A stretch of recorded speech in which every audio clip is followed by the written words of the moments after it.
C'est quoi des revenus fixes en réalité, là? C'est une ceinture de sécurité dans ton auto. La journée qu'on en a besoin de notre ceinture de sécurité, on est content de l'avoir.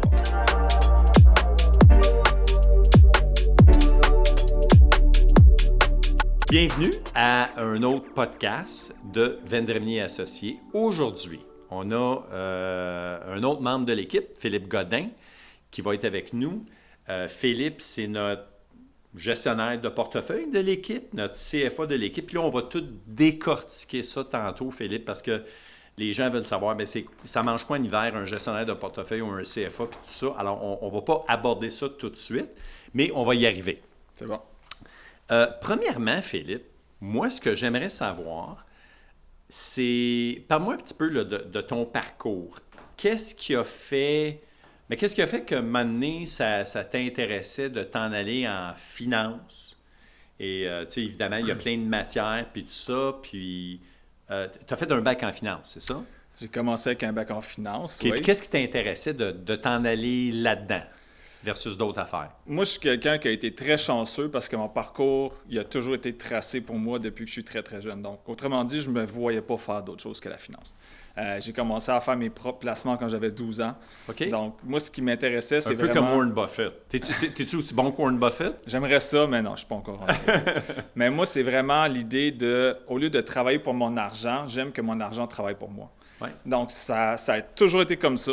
Ça a commencé quand j'étais très, très jeune. Je voyais mon oncle qui avait des placements. OK. Puis là, je me disais, bon, ben, wow, c'est le fun. Il peut se payer un voyage avec les dividendes qu'il reçoit de son portefeuille. Fait que là, moi, je me suis dit, c'est quelque chose qui m'intéressait beaucoup. Puis comme je dis, j'ai jamais hésité. J'ai toujours fait de mes études en fonction que j'allais travailler en finance. OK. Donc, même à l'université, bon, j'ai fait un bac en finance. Après ça, là, j'ai décidé de continuer. J'ai fait une maîtrise en finance. Pourquoi faire la maîtrise? Parce que je trouvais que le bac, c'est une bonne base, Oui. mais je voulais pousser plus. Je voulais plus creuser dans l'univers de la finance, avoir des connaissances plus développées parce que c'est quelque chose qui m'intéressait tellement que je voulais pas juste arrêter au bac. Je me disais, je veux continuer là-dedans, je veux en apprendre plus là-dedans. Donc, après ça, là, j'ai fait la maîtrise en finance. Puis après ça, maîtrise en finance? Ah, fait que là, tu as fait la maîtrise tout de suite après le bac? Oui. OK. Donc, j'ai fait un à la suite de l'autre. Fait que là, après ça, tu commences à travailler. Après ça, je commence à travailler. OK, tes parents, ils t'ont dit, OK, c'est assez, là. Ouais, c'est ça. Donc Quelque là, chose du genre. c'est le temps que tu travailles, ouais. OK. Fait que là, j'ai commencé à travailler. Donc là, j'ai Ouais. travaillé 3 ans pour une autre institution financière. Donc, j'étais conseiller financier. C'était mon premier travail en finance. À travers ça, ben là, c'est sûr que j'ai continué à faire d'autres titres professionnels à travers le temps là-dedans. Fait que là, tu étais conseiller financier un peu comme nous autres, on l'est actuellement, là. Oui. OK. Donc, j'ai commencé comme ça. Ouais. J'ai fait ça pendant 3 ans. Puis là, je me suis dit, oui, OK, oui, c'est le fun, mais moi, ce que j'aime vraiment, c'est le côté analyse, le côté plus analytique de gestion de portefeuille. Donc là, Fait que le contact avec le client, tu détestais pas ça, mais il te manquait la partie analyse un peu, c'est ça? Oui. Autrement dit, je voulais utiliser mes études. Je me OK. dis, j'ai pas fait une maîtrise en finance pour pas me servir de ce que j'ai appris. Donc oui, c'est sûr que j'ai des clients, on a des clients qu'on va desservir, mais moi, mon travail, c'est vraiment plus en background. Comme je dis, je voulais utiliser mes études, puis pour mettre ça à profit, ben il faut que je construise des portefeuilles, il faut que je fasse de l'analyse de portefeuille. C'est ça qui m'a amené chez IG. OK. Donc ça va faire 15 ans très, très bientôt là, que je suis chez IG. Puis là, quand tu es arrivé chez IG, tu as commencé, tu faisais quoi? Ça s'appelait Security Specialist dans le temps, là. Donc c'était... Spécialiste en valeur mobilière. Spécialiste c'est en valeur mobilière, exactement. Ça a Ouais. commencé comme ça. Ouais. Donc, j'ai fait ça pendant 6 ans. Donc, les 6 premières années, notre rôle, c'était vraiment de conseiller plus du côté des valeurs mobilières des portefeuilles des clients. Donc, ça a été à mes débuts, les 6 premières années. Après ça, les 8 d'après, là, je suis devenu stratège de portefeuille. C'est un rôle qui a été créé en 2018. Donc, j'étais un des premiers. J'étais dans l'équipe En quoi est-ce que c'était différent, si tu peux nous le vulgariser, là, en quoi est-ce que c'était différent d'être stratège de portefeuille puis spécialiste en valeur mobilière? Pour quelqu'un qui ne connaît pas ça, là, moi, je dirais que c'est la même affaire. C'était quoi la distinction? Les valeurs mobilières, c'est une partie du portefeuille. Donc, ça, c'est ce qu'on faisait au début. Un stratège de portefeuille ne va pas regarder juste une partie, il va regarder l'ensemble du portefeuille. Il va regarder les actifs externes. Comment ces actifs externes-là... Comme l'immobilier? Comme de l'immobilier. Okay. Comment ça se compare dans un portefeuille de placement? Est-ce que les deux vont ensemble ou est-ce que les deux se dédoublent? Donc, ça, c'est quelque chose qu'un security specialist ne faisait pas, un spécialiste en valeur mobilière ne faisait pas. Mais un stratège de portefeuille faisait ça. Puis comme je dis, ça a été créé en 2018, donc avec 7 autres de mes collègues. C'était-tu plus poussé Oui. comme analyse que tu devais faire comme stratège? Beaucoup plus poussé. Beaucoup plus, ouais. Parce que, comme je le dis, on ne regardait pas juste un aspect, on regardait portefeuille au total. Puis ça, c'était pour tous les clients au Canada. Donc, j'étais dans un groupe de 8 personnes. Puis notre travail, Fait que c'était les de 8 faire personnes couvraient le Canada au complet. Le Canada au complet, oui. Puis, est-ce que tu travaillais directement avec les clients ou ça marchait comment? Au début, on faisait les analyses en background. Ouais. On parlait au conseiller et le conseiller donnait notre analyse au client. À la fin, on le présentait au client. Parce que c'est sûr que plus qu'on met d'intermédiaires, ben, le message, il tend à se déformer un peu. Ouais. Donc, c'est le jeu du téléphone un peu. Exactement. Donc, c'est mieux que la personne qui fasse l'analyse va faire le delivery au client. Puis, à la fin, c'est ce qu'on faisait. Donc, on faisait l'analyse et après ça, on donnait notre recommandation au client.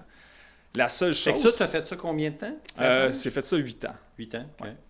La seule chose, c'est que, comme c'était à travers le Canada, ben, je pouvais parler avec un client de Vancouver une journée, Toronto le lendemain, Edmonton le surlendemain, mais c'était un one and done. Donc, je fais l'analyse, je fais la recommandation, mais je ne parle plus à ce client-là. Donc, ça, c'est ce qui manquait un peu, je trouvais, dans le rôle. Donc, chez Vendramini Associés, c'est le contraire. Mais là, on n'est pas rendu là. On n'est pas On rendu n'est là. pas rendu là. Laisse-moi, regarde, on bon. va parler de Vendramini Associés tantôt. OK. Fait que, explique-moi, comme stratège, qu'est-ce que tu aimais, puis qu'est-ce que tu aimais peut-être un peu moins. Ce que j'aimais, c'est le côté analyse. Ça, c'est sûr et certain. Je trouvais que c'était super intéressant. Encore là, comme je dis, c'est que je pouvais vraiment mettre mes études à profit des clients. Donc, j'utilisais ce que j'avais appris finalement. Donc, c'était de l'analyse complexe. Tu étais dans ton... Tu adorais ça. Tu étais dans ton... Dans mon élément. Oui. Ouais. Puis ce que tu aimais moins? Ce que j'aimais moins, c'était, je vais dire, le côté one and done, comme je dis. Donc, c'est un dossier, il est fini, tu passes au prochain. Okay. Il n'y avait pas de continuité. Un peu de machine à saucisse. Un peu, ouais. Ouais, je comprends. Fait que là, ça fait son temps. Ouais. Puis là, maintenant, la réflexion, c'était, ouais, j'ai peut-être fait le tour du jardin un peu ou... Ben, le tour du jardin, oui. J'aimais mon travail. J'aimais mon travail, mais c'est sûr qu'il y a des choses qui changent avec le temps. Donc, le travail que j'aimais est devenu un peu moins le fun pour moi. Ouais. Et puis là, ben, c'est là que je me suis dit, ben, je pourrais continuer à faire ce que j'aime, mais peut-être me joindre à une équipe ou quelque chose d'autre dans la compagnie. Tu étais ouvert à des opportunités. Oui. Fait que là, je pense que c'est Pascal dans notre équipe parce que vous jouez au hockey ensemble, c'est ça? Oui. Puis là, il m'arrive à m'amener, puis moi, c'était drôle parce que j'avais pas aucune intention à ce moment-là. Il dit, sais-tu quoi? Peut-être un Philippe serait intéressé. Puis je vais te dire, encore une fois, dans ma vision de la pratique, qui était le private office, le bureau privé, pour des clients à valeur élevée, clients qui ont des situations complexes, je me dis à un moment donné, ça va prendre quelqu'un qui va faire de la gestion de portefeuille comme ça. Mais dans ma tête, je n'étais pas rendu là. Et là, il me parle de toi, puis je sais que c'était vraiment pas populaire à l'intérieur de IG de faire cette démarche-là, parce que je pense que le défaut de la majorité des gens qui font ce que je fais, c'est qu'ils pensent qu'ils sont bons comme toi, Philippe. Puis c'est comme... fait qu'on est un petit peu généraliste, je dirais, en tant que planificateur financier. Puis je pense que bien des gens, pas juste chez IG, mais dans l'industrie, pensent qu'ils ne sont pas juste médecins généralistes, mais cardiologues aussi en même temps. Ouais. Puis j'ai des mauvaises nouvelles pour l'industrie. Vous n'êtes pas cardiologue. Donc, tout ça pour dire, Pascal me parle de toi. Puis là, je dis, ben moi, je connais Philippe parce que moi, je te connaissais, Philippe. On s'était rencontrés à Laval.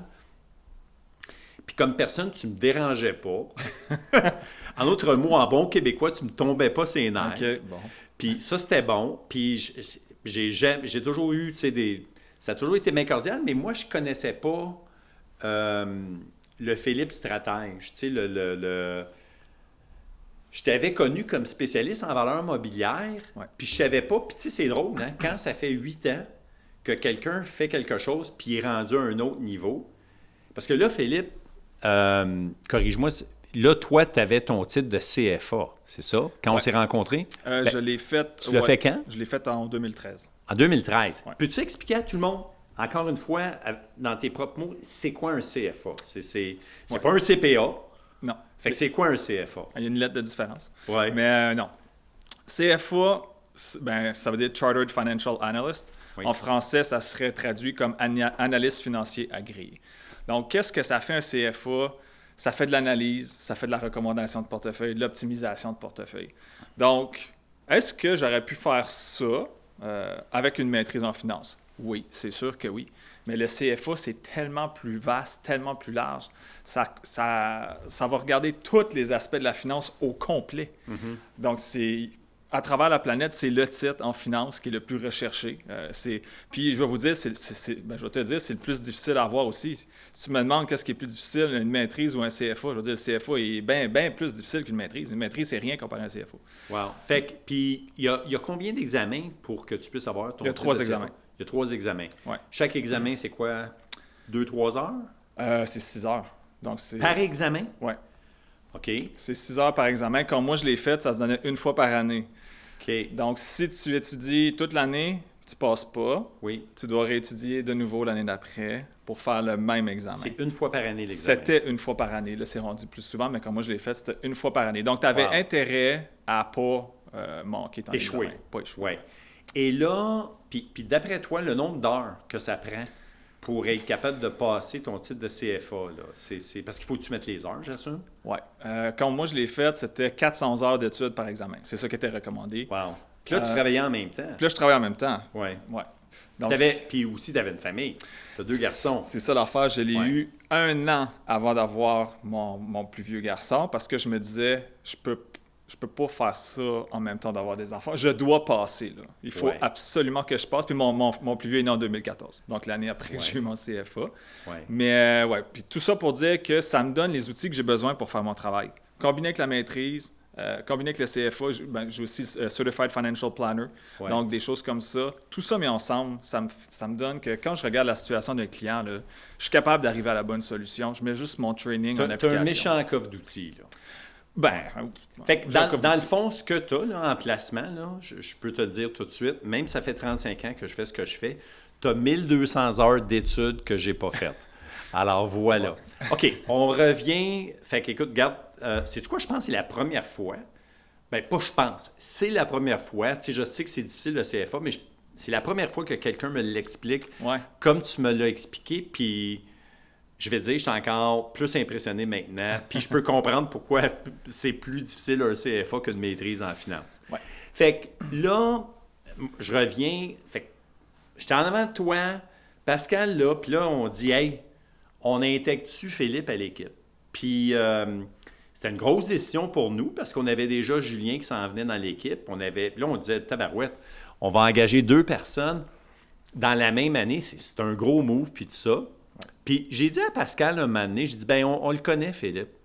Puis on sait qu'un jour, ça va nous prendre quelqu'un comme lui dans l'équipe. Si dans 1 an ou 2 ans, on réalise que ça nous prenait lui, mais c'est Philippe qu'on va vouloir avoir. Puis peut-être Philippe, il ne sera plus disponible. Ouais. Alors j'ai dit, sais-tu quoi? Allons-y, puis on se garoche dans l'eau, là, comme on peut dire. On plonge. Puis, et voilà, the rest is history. Moi, ce que je dirais, le reste, c'est l'histoire. Je ne sais pas si ça se dit en français. Donc là, toi, tu t'en viens avec nous autres. Puis là, tu te joins. Puis là, je suis sûr que quand tu étais stratège, tu avais ta structure. Oui. Hein? Tu commençais le matin, tu avais tes dossiers, Fait que là, tu rentres dans Vendremini Associés, jour 1. Explique-nous un petit peu comment tu t'es structuré, parce que là, les habitudes étaient différentes. Oui. C'est sûr que je suis quelqu'un qui est très autonome. Je suis capable de travailler. Premièrement, j'aime ce que je fais. Puis pour moi, je veux dire, j'ai jamais l'impression de vraiment travailler. Je vois un dossier, puis je vois ça comme un casse-tête. Donc, j'ai le début. Puis là, j'identifie, bon, qu'est-ce qui marche pas. Puis, je veux arriver à ma solution. Donc, entre les deux, ben, c'est ça mon travail, c'est de résoudre le casse-tête. Puis, pour structurer ça, c'est sûr que c'est très long de faire un dossier. Donc, c'est pas quelque chose qui se fait dans une heure. Là, Pourquoi c'est long, Philippe? Parce que c'est rare que je vais arriver à la bonne solution du premier coup. C'est une chance sur 100. Là. Donc, je vais faire des itérations. Je vais regarder, bon, dans le compte réel, je vais placer le cash comme ça. Dans le CELI, je vais le placer comme ça. Dans le compte de compagnie. Pourquoi tu places les choses différemment dans le compte réel ou CELI ou whatever? Bien, c'est parce qu'il y a une chose qu'on contrôle, c'est l'impact fiscal. OK. Tu sais, la bourse, ça monte, elle descend. Moi, j'ai aucun contrôle là-dessus. Mais, par exemple, ben, comme tu le sais, $1 de revenu d'intérêt, ben, c'est plus imposé qu'$1 de gain en capital. Donc, qu'est-ce que je vais faire? Ben, je vais placer mon revenu d'intérêt dans le REER, puis mon gain en capital dans le compte de compagnie ou non enregistré, parce que l'impôt, on le contrôle, ça. Donc, ça, comme je dis aux clients, c'est pas quelque chose qui paraît. Tu regardes ton relevé, tu le vois pas, ça. Ça, c'est du travail qu'on fait en background. Puis, comme je dis, je peux placer le compte de compagnie d'une façon, le REER de l'autre, puis le CELI d'une autre façon. Là, je vais regarder ça ensemble, je vais dire, finalement, ben, mes secteurs ne sont pas bien balancés. J'ai mis trop de matériaux ou peu importe, j'ai trop d'international. Là, je vais changer des choses. Donc, c'est pour ça que je dis, j'arriverai très rarement à la bonne solution du premier coup. OK. Il y a beaucoup d'itérations, puis c'est pour ça que c'est long. Et là, puis maintenant, explique-nous ce que tu as vu. Ça va faire 1 an dans vraiment pas longtemps. Au mois de mars, ça va faire 1 an que tu es avec nous autres. En quoi est-ce que tu vois maintenant, aujourd'hui, ton travail différent avec nous autres versus qu'est-ce que tu avais avant comme stratège? Parce que là, tu fais plus de rencontres clients. Écoute, explique-moi ça un petit peu. La plus grosse différence, c'est que je parle plus en anglais. Je parle en français la plupart du temps. Mais à part ça, le côté analyse et recommandation... Pas que tu n'aimes pas parler en anglais. Non, là, je parle en anglais aussi. Mais c'est plus naturel en français? Oui, un petit peu plus naturel, je dirais. Ouais. Mais bon, j'ai été habitué pendant 14 ans à parler anglais dans les meetings. Oui. Mais bon, ce qui change le plus, c'est la continuité. C'est comme je disais, le côté analyse et recommandation, là, ça reste le même. C'est ce que je faisais comme travail, là, ça restait pareil. La grosse différence, c'est que si je parle à un client, il y a un suivi après ça. Donc, c'est pas je lui parle une fois parce qu'il est à Vancouver puis je le vois plus jamais. Là. Ouais. Donc, je vais parler à un client, puis 3-4 mois après, s'il y a quelque chose d'autre, il vend son entreprise, il y a du cash qui rentre, bien, je vais y reparler de nouveau.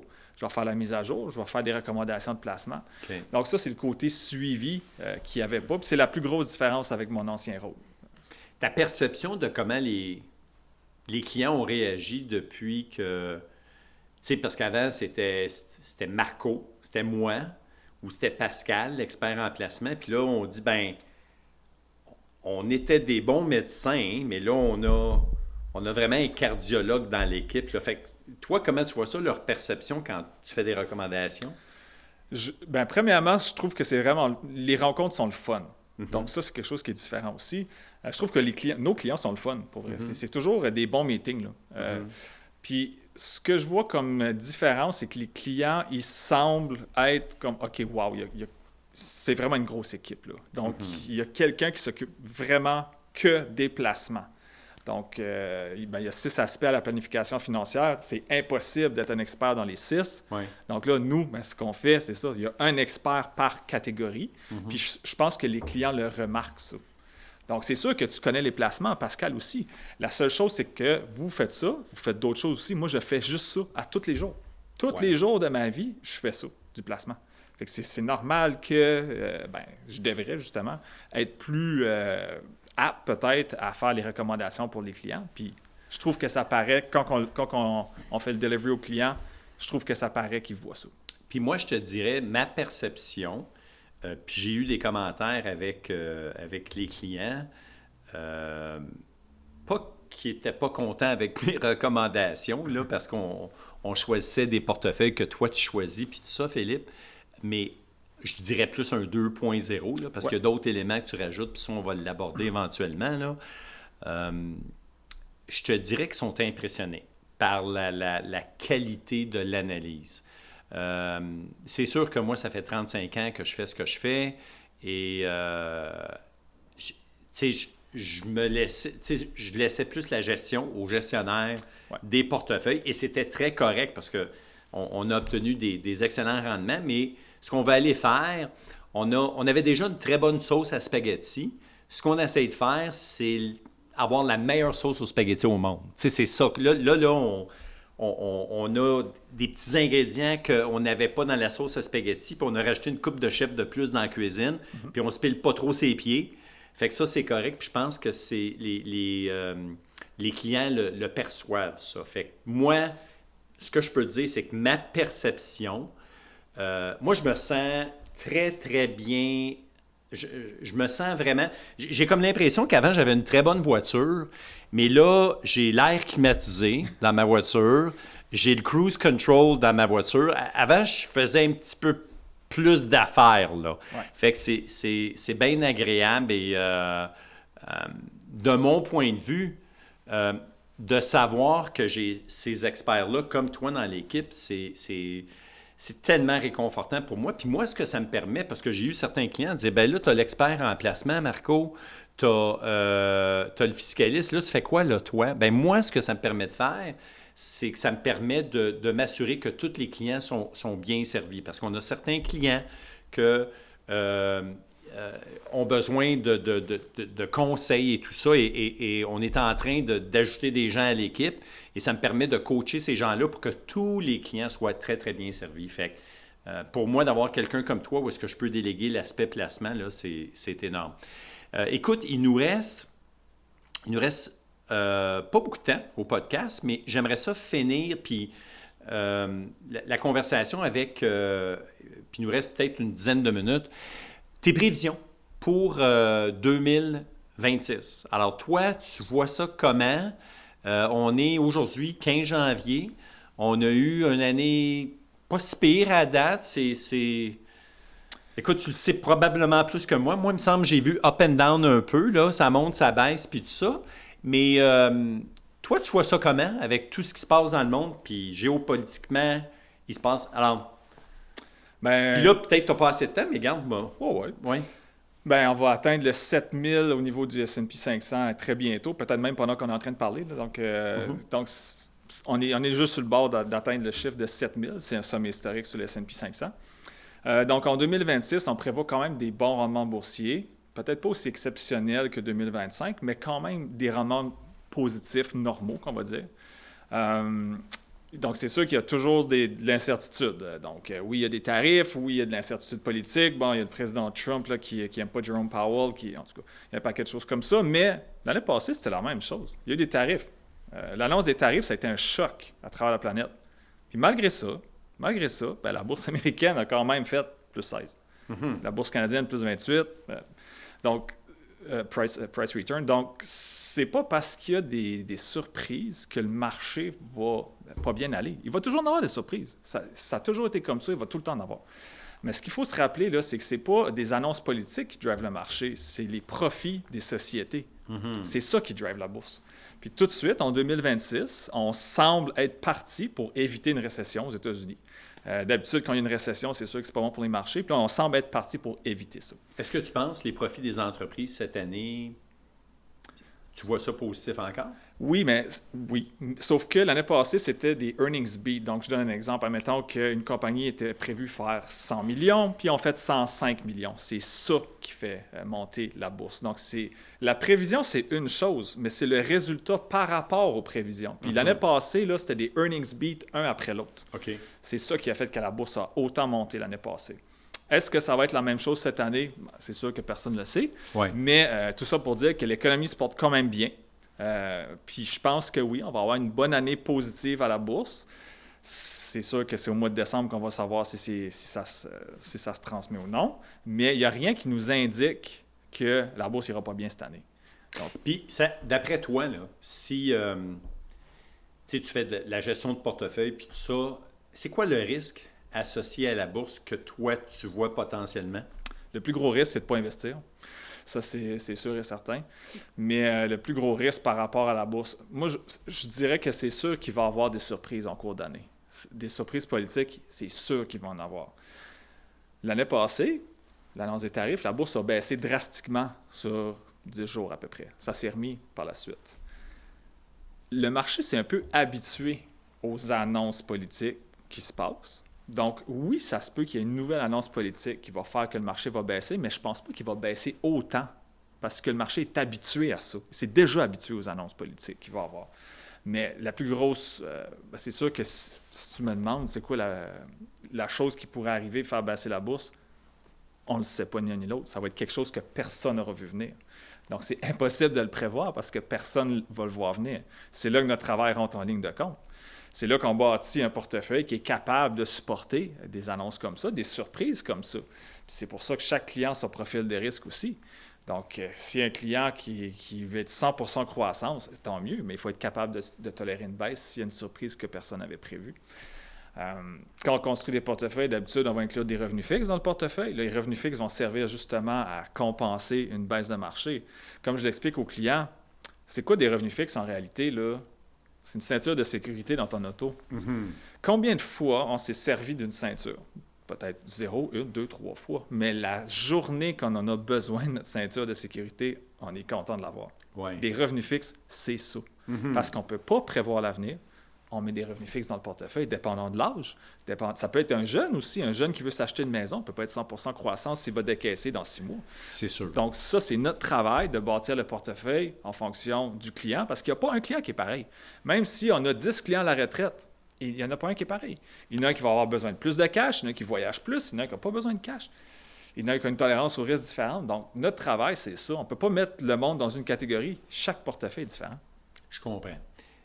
Écoute, on a tellement de choses qu'on peut aborder, puis on va s'en laisser pour un autre podcast, mais si tu avais à donner 1 ou 2 conseils à des gens qui nous écoutent aujourd'hui, qui ont déjà un conseiller, qui fait une bonne job, tu sais, qui est dans une institution financière, qui utilise les produits de l'institution financière, pourquoi est-ce que le client aurait intérêt à faire appel à nos services puis d'avoir quelqu'un comme toi dans l'équipe? Ce serait quoi la différence qui nous distinguerait par rapport à qu'est-ce qu'ils ont déjà? Bien, c'est les membres de notre équipe. Je pense juste à notre fiscaliste. Essayez de penser à une autre équipe de planification financière qui a un fiscaliste dédié aux clients, il n'y en a pas, qui a un CFA dédié aux clients, ça n'existe pratiquement pas. Donc, je dirais que c'est la qualité des gens dans notre équipe qui va faire la différence. L'analyse qu'on va faire du dossier va être beaucoup plus poussée. Puis moi, mon rôle, c'est de dire la vérité. Là. Si le portefeuille est bon, ben, je vais dire oui, le portefeuille est bon. Mais si je vois des lacunes, je vais dire ça pourrait être un risque. Ben là, on va être capable de corriger ce risque-là. Puis même chose du côté fiscal. Si je vois, par exemple, que dans la compagnie, il y a un paquet de revenus d'intérêt, puis dans les REER, mais il y a de la croissance, bien, ça devrait être l'inverse. Là. Puis moi, j'ai une question pour toi, parce que tu as dit qu'est-ce qui nous distingue, c'est d'avoir un fiscaliste dans l'équipe, c'est d'avoir un CFA dans l'équipe et tout ça. Supposons que le rendement d'un portefeuille d'un client, c'était 4 % dans une institution financière. Où est-ce qu'il est bien conseillé par les produits qui sont là? Tu penses que quelqu'un comme nous, ça peut valoir... Est-ce qu'on peut quantifier ça comme un revenu d'intérêt de plus ou quoi que ce soit? Qu'est-ce que ça peut représenter de plus d'avoir des gens comme nous dans l'équipe? Je dirais que ça va minimiser le downside risk. Ça va minimiser une erreur coûteuse. C'est surtout ça l'affaire. Oui, c'est sûr qu'on veut faire le plus de rendement possible. Mais il manque un bout à cette phrase-là. On veut faire le plus de rendement possible, considérant le risque qu'on est prêt à prendre. C'est cette portion-là qui est importante. Donc, nous, c'est ça qu'on cherche à faire. Oui, c'est sûr qu'on va faire le plus de rendement, mais je veux surtout éviter une erreur coûteuse. Puis c'est ça qu'on va faire en termes d'analyse puis de gestion de portefeuille. Si je sais que quelqu'un s'en va à la retraite dans 2 ans, bien, peut-être que son portefeuille qui est 100% croissance aujourd'hui, on va lui dire, bien, si tu tombes en phase de décaissement, tu devrais peut-être être un petit peu plus sécuritaire. Donc ça, c'est un côté de planification financière. Ce n'est pas un côté gestion de placement, mais parce que on a tous le titre planificateur financier, CFP, des choses comme ça, on est capable de voir ça dans la situation du client. Puis si je vois qu'il y a quelque chose de fiscalité qui ne marche pas dans le portefeuille, on a Julien qui est là pour nous aider en fiscalité aussi. Donc c'est pour ça que je trouve que notre équipe est tellement bien outillée parce que je ne suis pas fiscaliste, je connais la base de fiscalité. Mais si j'ai une question de fiscalité, j'appelle Julien, 2 minutes après, j'ai ma réponse. Donc ça, c'est quelque chose que je trouve qui est unique à notre équipe. C'est un autre outil à ton arc, puis tout ça, puis à notre équipe. Qu'il n'y a pas ailleurs. Ouais. Il y a peut-être ailleurs, mais il n'y en a pas beaucoup. Hey Philippe, écoute, on a déjà fini, mais c'est sûr qu'il va y avoir un autre podcast parce qu'il y a des... Je veux vraiment que tu nous expliques qu'est-ce que tu fais dans les portefeuilles de nos clients. Puis oui, j'appelle ça un teaser, OK, dans le jargon, mais je veux te remercier énormément pour ton temps aujourd'hui, puis au plaisir de te reparler. Ça fait plaisir.